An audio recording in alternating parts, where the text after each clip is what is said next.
Oh, hello, everyone. We're so grateful to have you with us today again on another interview with another guest on Thriving Through Troubled Waters. I'm your host, Julie Kay, helping you find your way through grief and trauma, which I've ministered for years to people with trauma and married to someone who went through a lot in his childhood. So we have a lot of speakers talking about trauma, but today we're talking about grief, which is another flip side of the facet of this summit. And we have with our Isabel. Your full name, Isabel Eureka? Okay, I'm going to ask you that. Stenzel Byrnes? Yes. Okay. Yep. Isabel Eureka Stenzel Byrnes. Okay. Yep. A lot of names in there. And I am so honored to have Isabel. I found out about her through a TEDx talk that she did. And, it really, those TEDx's about grief helped me to get out of my depression, some of my depression, because I lost my daughter and had to let go of my grandkids. And I'm sure whatever order this interview comes in on, you've either heard me talk about it or you will hear more details as I go. But I'm not a person that's ever been in much depression, but I had to realize I was in some and felt like I couldn't talk about that anymore, or wasn't supposed to, because nobody was asking. And especially with the grandkids, like, oh, not many people get that that's a loss and they're alive, but I've had to let go to them because we were unable to adopt them. So with that said, yours was one of the talks that I really stood out to me, and I'm so glad we connected. And thank you for being here, Isabel. It's a pleasure to be here, Julie. Thank you so much for inviting me to be a guest on this special event. Thank you again. Well, you're welcome, and thank you. I know you have a very busy schedule, and not just saying that, you do. And I thank you for carving out the time to do this and wanting to continue to share your story, although you're in full-time work, grief work. So you'll share some more about that with us. Before she does share her story, which is going to be more pertaining to this talk, because there's a lot of her story.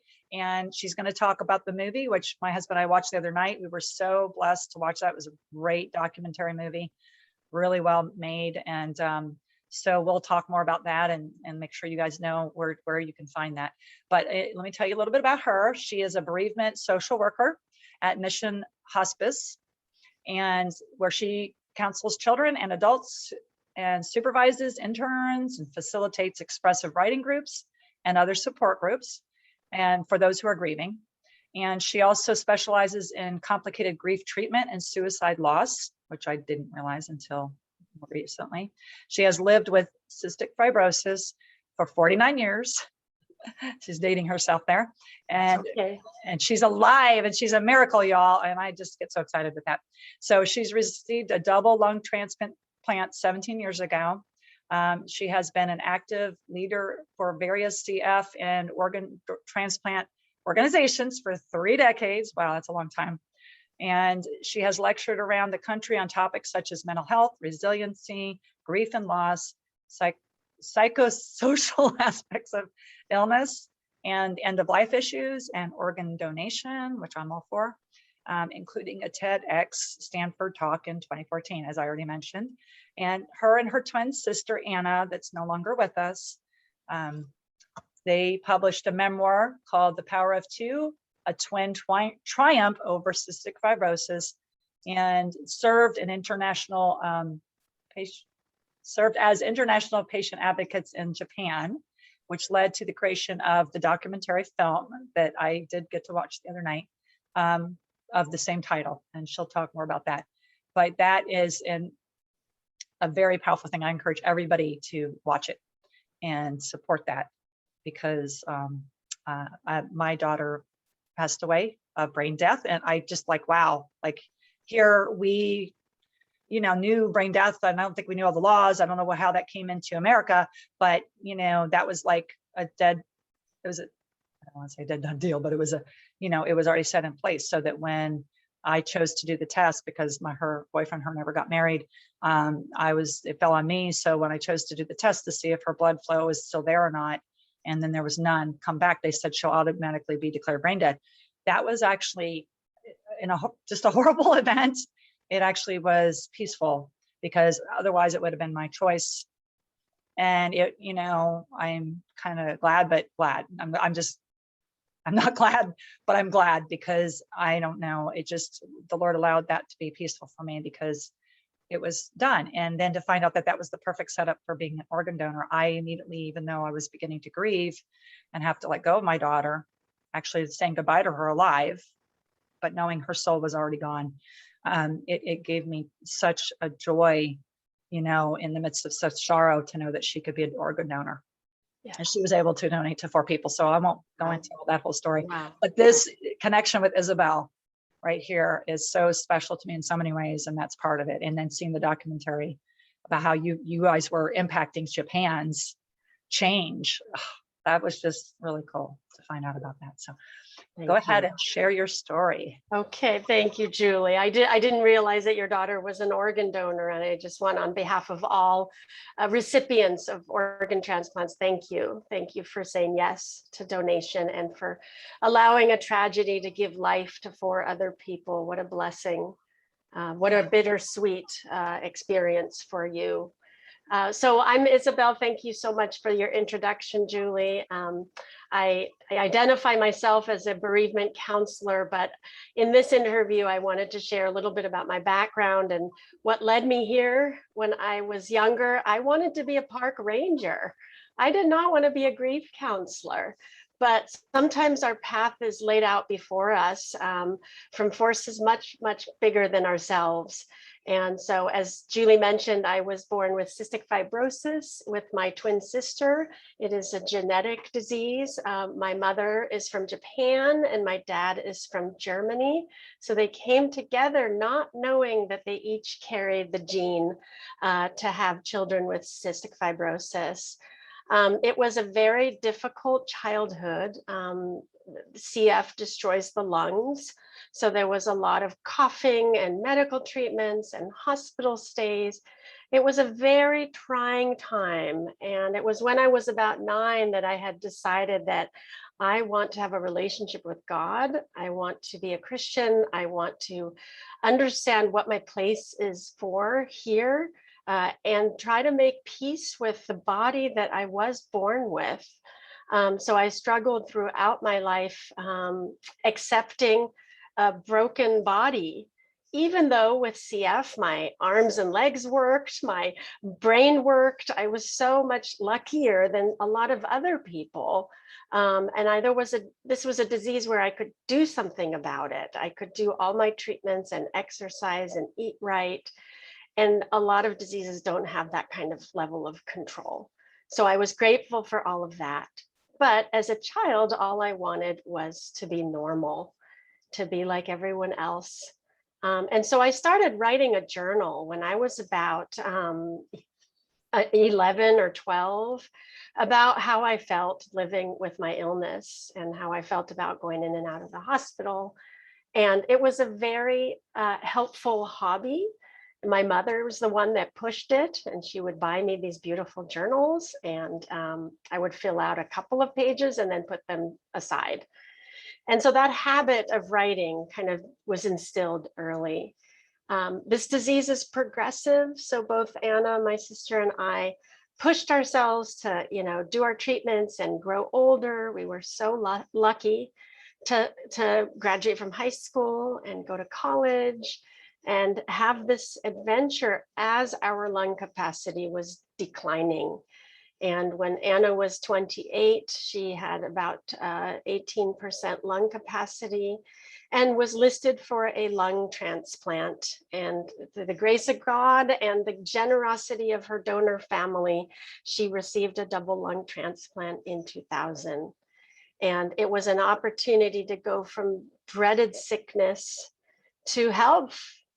And what a miracle. It truly is the only form of human resurrection. And I don't use that word lightly. And so it was extraordinary to witness how the gift of someone else's tragedy could give Anna life. She was 28 at the time, working as a genetic counselor. And then 3 years later, it was my turn as my disease went kind of progressed in its natural form. I started writing a book about a year before I reached the end of my life. And this was an opportunity for me to document my life. The book was sort of an internal effort to show the world that I existed.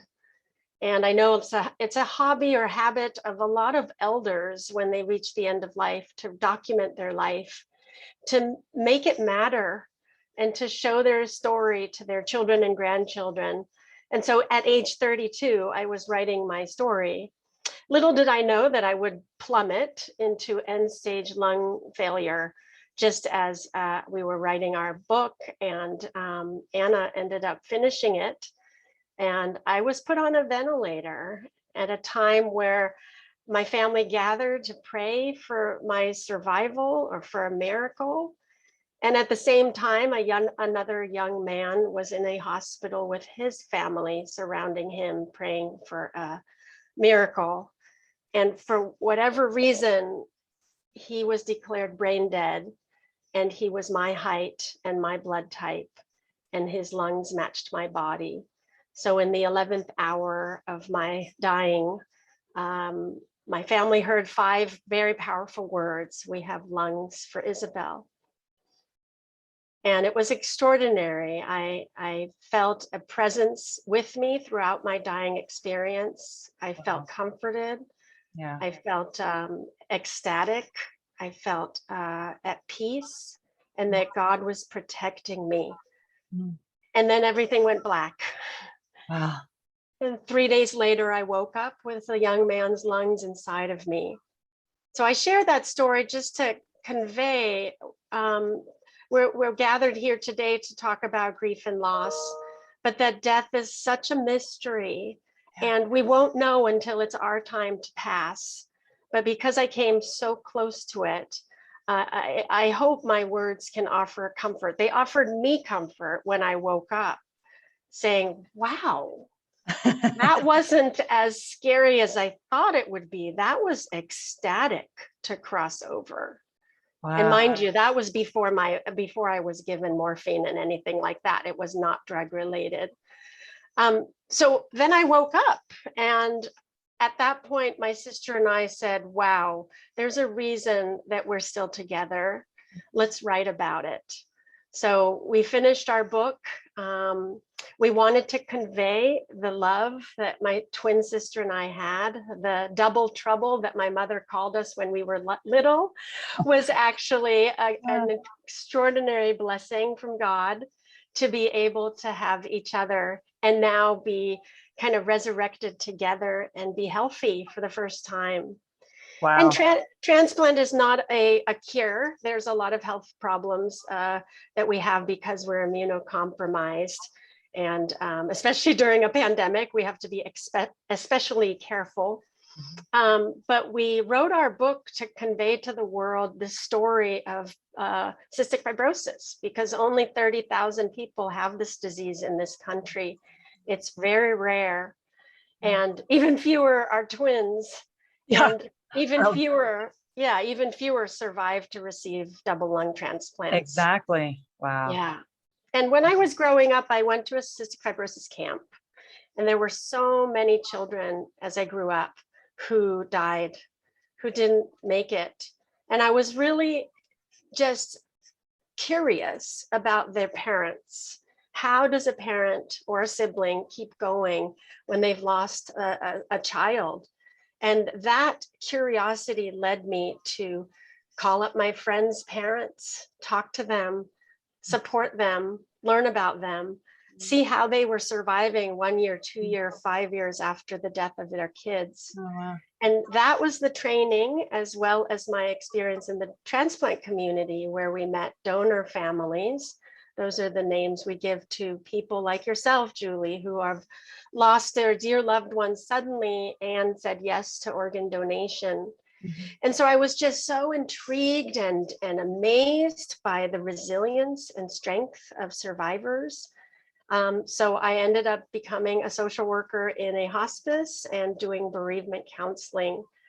And I thought, Excellent. you know, that the story that my sister and I wrote, it was so transformative to be able to write and construct a story from the beginning to the current time to the end, to be able to find the words to describe the emotions, the sorrow, the anger, the fear, the questioning, the faith, all of that.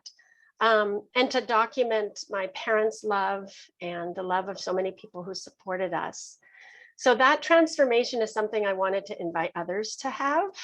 So when I became a grief counselor, I started writing through loss groups. I did some training with Amherst writers and artists, and continue now, 10 years later, conducting writing groups for people who are grieving. And it is such a powerful way for people to put down their thoughts and feelings outside of themselves and on a sheet of paper.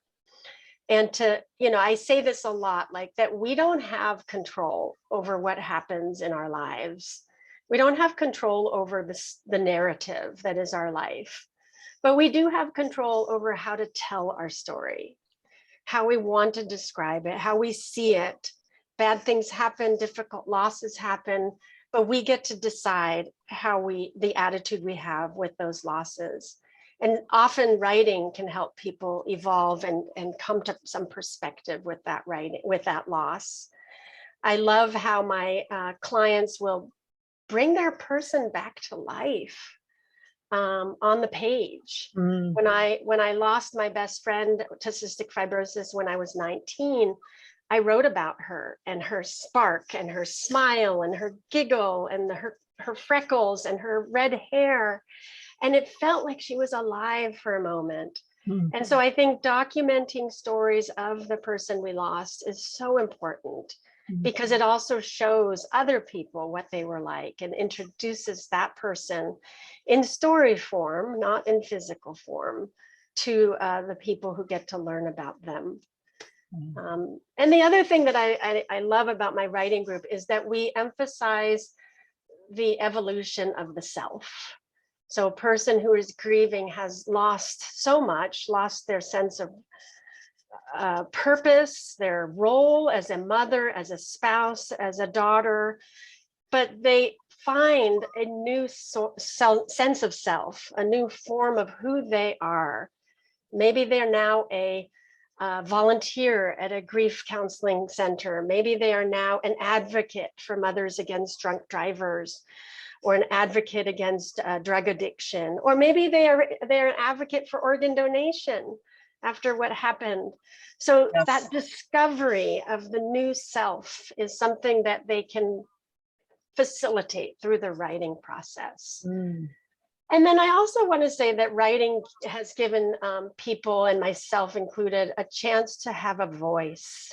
Because let's face it, not a whole lot of friends and neighbors will come to us and say, hey, how's your grief today?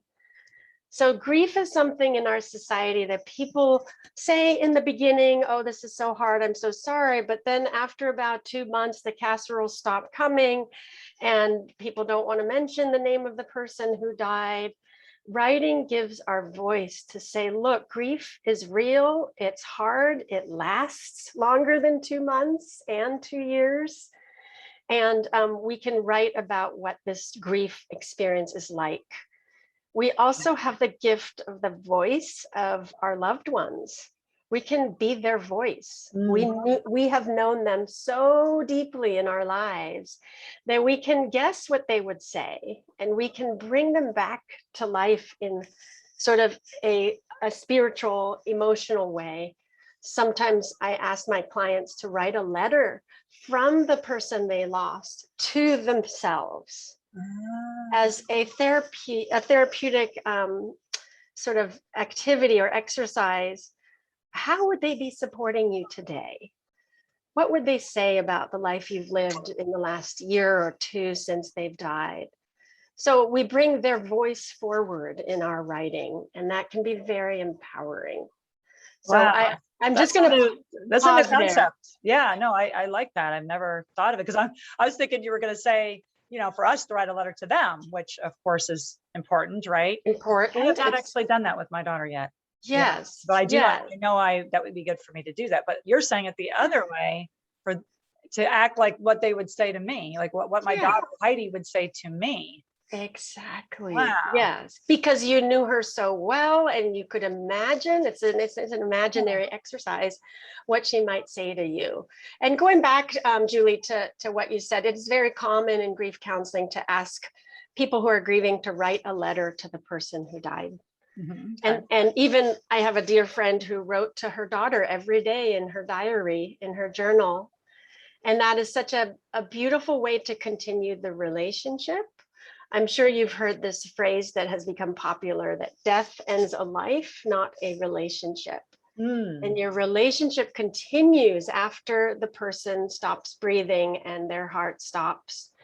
Your relationship comes in the form of memories, in the form of thinking about them, in the form of saying, oh, she would have liked these flowers or this dessert. And writing gives us an actual tangible exercise where we can continue that relationship. Wow. Tell them what we did this day, what we're doing this summer. And it's a way of staying connected in a spiritual form. Actually, I hadn't even heard that term. So I like that. That's good. I mean, I've heard similar different things, but death ends a life, which even that, there's a whole, I may go into that on my own speech when I do my own within the summit of really death is separation. It's separation from this world. It doesn't mean they cease to exist, as we know. And we believe, as believers in Christ, we believe that, but you know, I believe it's definitely true. And most people believe that, even if they don't have that faith, you know, that we have, that, you know, it doesn't end. Their spirit goes on. The spirit or the body dies and is separated from this world, you know, and yes, they're not with us anymore, but you're right. But it does not end a relationship. I like that. Death ends a life, not a relationship. And that grief research actually shows that people who have a continuing bond, that's the term we use, a continuing bond with the person that they lost, actually find their grief kind of healing or adapting in a more adaptive way.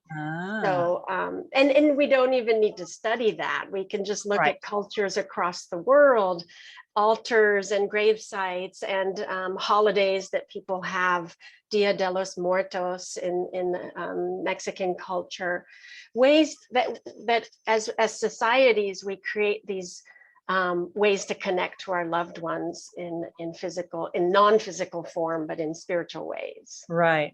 Yeah, definitely. So let me ask you to repeat that a little bit, because you said, how would you say that they're more healed? I mean, because you mentioned the healed part, which I love. I want to help people bring healing. That's part of what I want to do as a grief coach, is to bring more healing. And so is that what you're saying, that when they still have when they still feel a connection, or they have? Yes, exactly. So when people have, and you can even edit the part where I didn't make sense, but no, I just was trying to grasp it still, because when people have an ongoing relationship with their loved one, in the form of memories, in the form of a sense of presence or spiritual connection, then, or even in a form of staying connected to the things that are important to the person who died, or even to the cause related to the person who died. Those people tend to adapt to their grief better than those who say, okay, he's gone, he's dead, he's out of my life now forever. Gotcha. They adapt better. They adapt better to life. Yes, to life and to their grief. Exactly. Life and grief. Okay, they adapt better to life and grief. And that's the work of grief, right? To find ways to carry and hold the impact of the person that we loved and lost, and carry them forward in our lives in some form. Not abandoning them, but sort of carrying the memory of them with us as we go forth in our lives. So that's the work. Not over, right? And it's never supposed to be over. Yes. Okay, we're going to talk in a minute about, Isabel's going to share some things that, because this is another part of the two facets I wanted to do with this summit, was to have certain people address and help the people who are grieved, the people who have gone through trauma, when we talk about the trauma in different interviews. But then the other side of it is how to support those who are going through grieving, especially if you've not gone through, not because you may not have lost somebody, because most people have lost someone somewhere in their family, you know, but we're talking the people who are the closest and dearest to you. And your grief is, you know, like they say, because when you grieve more, you love, is because you love more. And I haven't even brought that out in one of the interviews yet, but I heard that, and it's a good, you know, it's grieving is not bad. And then mourning, doing whatever the mourning of your grief is, you're acting it out, which writing is a form of mourning in a sense, right? Yes. So that is not, it's not something you're going to get past or be done with. It's ongoing. But like you said, we do want to, I'm, you know, thinking of the word stuck. We don't want to be stuck in one, you know, stage or process all the time forever. We want to, it's moving. Yeah. In other words, we're not going to be done. We're never going to be done, especially when it comes to a child or whoever is closest. This is somebody that's close to you, like your sister. I don't even know if you mentioned that you lost your sister. Yes. That was, yeah. Okay. I mean, I know about that. I think I didn't mention, but 8 years ago today, Yes. I Yes. lost Wow. my twin sister to cancer. Oh my gosh. And Today? so it's very meaningful to do this interview with you. I Wow. thank you for that. Wow. But I also feel like what helped me was being able to prepare for her death for so long. Right. We expected to die when we were 10 years old, and she died at 41 So after that's 2 transplants, 2 amazing. organ donors that gave her 6 and 7 years extra of life. And I miss her. I mourn her every day. I wish she was here, but I also Exactly. feel that, you know, she could not, her body could not continue in the form that it was in. Yeah. And so I accept and surrender Yes. to the life that she lived and the life that ended. And I carry her with me in spiritual Sure. form every day. And I'm so grateful that she made me who I am, as I imagine you could say also about your daughter. Yeah. Well, I mean, again, every one of those friends, like with your story, all those friends that you made that died, which, you know, was not as much of a surprise because of the disease, but still it doesn't change the fact that it's a loss. I'm sure I mean, sister, I would think probably was the greatest impact on your life because you were so close. You were twins. It wasn't just being like close sisters, which is awesome. You guys were twins. You know, come on. So that is a huge, you know, loss. I mean, that it's hard to put it into words, but you get what I'm saying. But so yeah, that I was recognizing that because I wanted to make sure that came out. But anyway, I forget where I was going with it, but just the writing, yeah, I still need to journal more, but I agree. And what we said before we actually started recording is it's almost like the safest form of getting your story out there, because as long as nobody takes your journal, which I know sometimes people have had that happen, but you know, as long as your notebook or your journal or whatever you wrote it down in is safe, or maybe you put it in the computer and it's safe on the computer, you know, whatever. Yep, password protected. And you're right. That's really important to address, Julie, is that, you know, who are you writing for? Anna and I decided to write a book because we wanted to raise awareness of cystic fibrosis and organ donation, but writing is incredibly private and intimate. It's the only place where you can really, truly tell the truth and be authentic. And so if you don't feel comfortable enough to be vulnerable to others, then it doesn't need to be shared. But I say this with a but, because in the writing group, some of the most significant moments of healing are when people read out loud their stories in a safe and protected environment where they can be heard and they could be understood and not judged. Wow. And so that is the sharing of these stories. And sometimes I even encourage people to share their writing with their family members. So family members can even understand what their grief is like from a sort of written perspective rather than a casual dinner conversation. So that's the power of getting it on paper first, is you're more able to, even that, I would say to people, you know, is trying to, you know, coming as a coach again, is sometimes you just got to make yourself do it. You know, it may not be, and then the timing, I mean, we could talk probably on and on about that, and we won't, but sometimes you may not feel ready, but if you just get yourself to start writing something. I've noticed that about any kind of my writing, or writing my goals or anything that I'm writing, you know, just getting myself going, you won't believe how it might start flowing out of you. So you might think, well, I just don't know what to even write. just Mhm. doing it. So I don't know, that's just my little coaching come out. That's so true. No, that's so true to even, and by the way, I just want to say that like there's no right or wrong way to grieve. And for some people, Right. writing works and writing Right. is really helpful. And some people don't want to write, and that's totally okay. That's true. But to make it if you do want to write, Right. to try to make it a practice, 10 minutes is what my writing prompts are, only Okay. 10 minutes a day. And Okay. usually we can find 10 minutes in our busy lives to be able to write. So that itself is a gift. And I also just, I mean, everyone, I see grief as kind of a sacred, precious treasure. Mm. It's painful and hard and can be ugly, but Mm. for people to decide what to do with their own grief is so important. So if they want to put it in words, that's great. If Yeah. they don't, that's okay too. Yeah. But there is value in expression.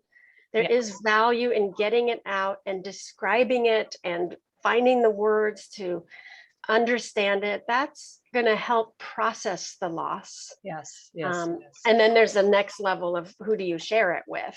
Yeah. Well, that's what I was going to say is like with what you're saying, if you haven't written it down, I mean, again, like you said, it's a choice, but that will help you to maybe then be able to, even if you're sitting there reading it to a family member and you're scared, because Yep. come on, that's Yep. part of it, being afraid, right? To share it, then you're not feeling like you have to just, you even have it to write, to read. Mhm. So that's Mhm. just kind of where I was going with that. Yeah. But yes, Yeah. of course. And on another, another person that accepted to be a speaker, and I don't know what order we'll do all these. She's going to talk more about the poems, how the Lord gave her poems. Good. So, and there's art, and I do interpretive sign, and there's dancers. So there's all different ways we can express. So we're talking about writing today, the Yes. power of it. So yes, there's other ways. And, like I think of my youngest son, he doesn't like to read or anything like that, but he's a rapper. So of course he's still creating lyrics. He's still writing, Exactly. but he's, I know he does have notebooks, I think, but he's immediately getting into music. In So his form. whatever way Yes. works for you. You could even audio. Right. We've got audio, as we know, we've got speaker talk, which I use all the time. You can do it that way onto an email. Like I've done that before, where I've even processed things through an email because I didn't want to take the time, or it was late or whatever, and I wasn't going to write it down. If I didn't do something, I at least audioed it, like my own audio.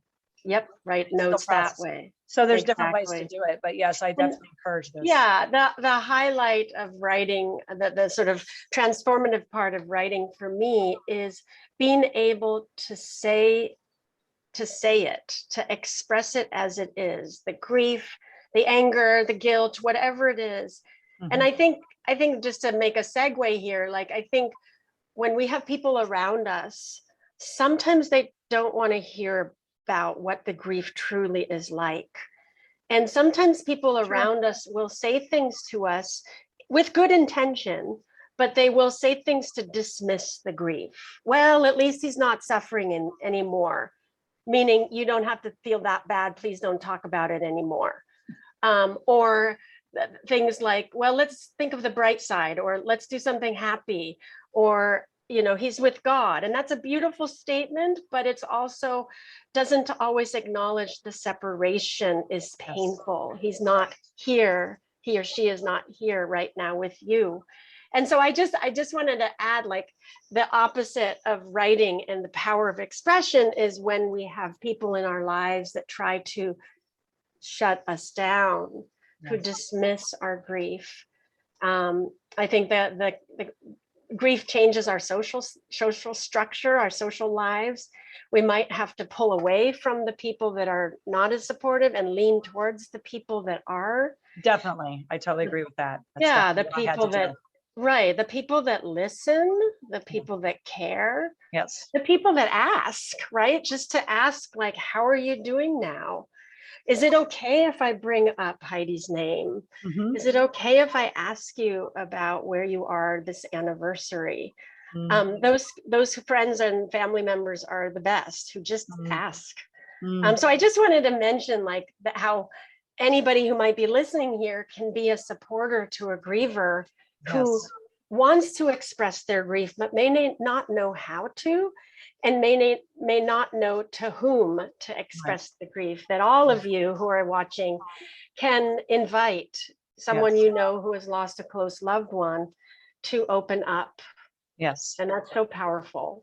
Thank you. No, I wanted you to share that. We talked about that. And I think I'm going to have a couple other speakers still to come that can also refer to that. And I think, I mean, that's part of what really, really touched me with the TEDx, videos that I watched on grief, is that, most of them, I mean, everybody's story was a little different, all powerful, but then they would, of course, share several points to the audience, and, to anybody, because, stuff that pretty much anybody could benefit from. But then a lot of times it would say, please don't say this, don't say get over it or whatever. So I'm sure a couple of my others, of these talks that we're doing for the summit will hit on that, because I think that's important, because until you have it really hit home with whoever that is, and we're all different. It can be your husband, or it can be your child, or, it's not even necessarily, you can't just say it's just the husband and the child, the best friend. It's different for everybody. And let's not judge people for whoever they hold that they are, it's impacting them more than maybe you think it should or it would, but whoever that is, that it really impacts you when they die, that's, we need to know how to work through that. And we need to not judge, and because until you experience it, it's just one of those things you don't understand totally until you do. Right. And That's it doesn't so make you true. bad, doesn't make you, anybody in the audience listening, it doesn't make you unloving or any of that sort. It's just like you said, it is a hard subject to know how to. I had easier time finding speakers on trauma than I have on grief, even though I feel like that's more where I'm going as a coach, because more people, everyone experiences grief. It used to be the trauma was a no word, but and I'm glad people can talk about that, but we need to get more people more comfortable with grief too. Yes. Because it is huge in our world. It is only getting more. I hate to say it, it's getting worse. It's not just COVID. It's all kinds of things, drug overdose, suicide. And I'm talking about this on other interviews. So, I don't want to paint a negative picture, but we got to be real. So we all need to deal with it. If it hasn't hit you yet, it will. And so we're hoping that these interviews are helping you if and when you end up experiencing it, which I don't want that on anybody, just like anybody would say. But we would rather prepare you, because being prepared for something like you said about your sister, it doesn't take away the loss, but it did kind of help you.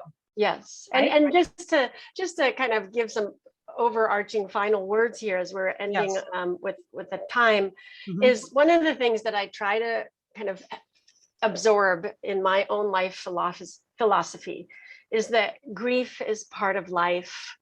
Grief is such a normal, natural part of life. And that when I was saved by an organ donor, I was saved so that I could enjoy love and joy and happiness from my family and friends, but I was also saved to experience heartache and loss and pain and sorrow and trauma. And so I'm going to take all of this part of life together and find ways to feel confident that I can survive grief and live it and be with it, just like I would survive and live love and happiness and joy, rather than getting rid of grief and pushing it away and saying that's bad and happiness is good. It's all part of the same package called life, and that God gives us the strength and the community and the love to help us endure loss and grief together with the joys and the triumphs as well.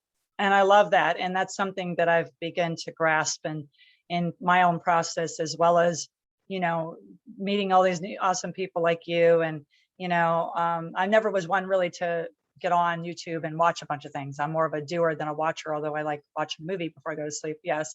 But I mean, just beginning to watch all those videos and seeing that, that is true. It's, you think I think that's great. We need to see that it doesn't have to be separate, that it is all one package. And especially when you bring God into it. And I know you have a relationship with the Lord, and I do too. And I'm sure your parents did too, right? Did they? Yeah. Okay. Yes. They do. They're still alive, right? Yes, they're still alive. Awesome. Yes. Okay, good. I thought so. But I mean, that is just huge a reason why we can have peace. Like, I'm going to talk about that on my own talk about how peace is like gold to me. But how you can have God's supernatural peace is a big part of why we can do that.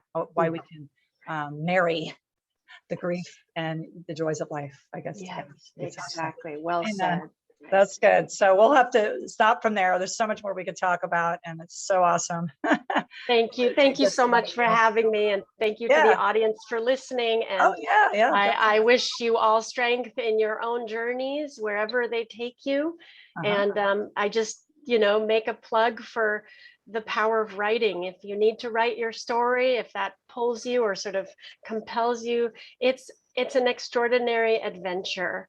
And it's a continuation of your love for your loved one who you lost. That's good. Put their story down on paper. It's really good. And then you share it with the world like the way you're doing with The Power of Two. So thepoweroftwomovie.com. Yes, okay, which it will be written on the email too, but we want to mention real quick. And then is also the book name, The Power of Two. Yes. So, so you guys will be able to access that. We won't take more time because our interview needs to get wrapped up here, although I don't want it to, but it does. So anyway, and you're going to work on a freebie. So I won't even make you pinpoint that because you didn't have one already, but you're going to, hopefully, with your husband's help, hopefully. So again, everybody knows, the audience, that the button is right below the interview. So you guys will hopefully get a free offer from Isabel, and definitely try to get in and watch that movie when you all get a chance. I really encourage everybody to do that and get her book, which I still have to do. Thank you, Julie. Blessings to you, and well, thank you again. Thank you for having me. Do my signing. I love you to everybody as we sign off. Yep, I love you. Thank you. That's my second language. Lovely. So take care then, everybody. Bye bye. Okay. Bye bye. Next one.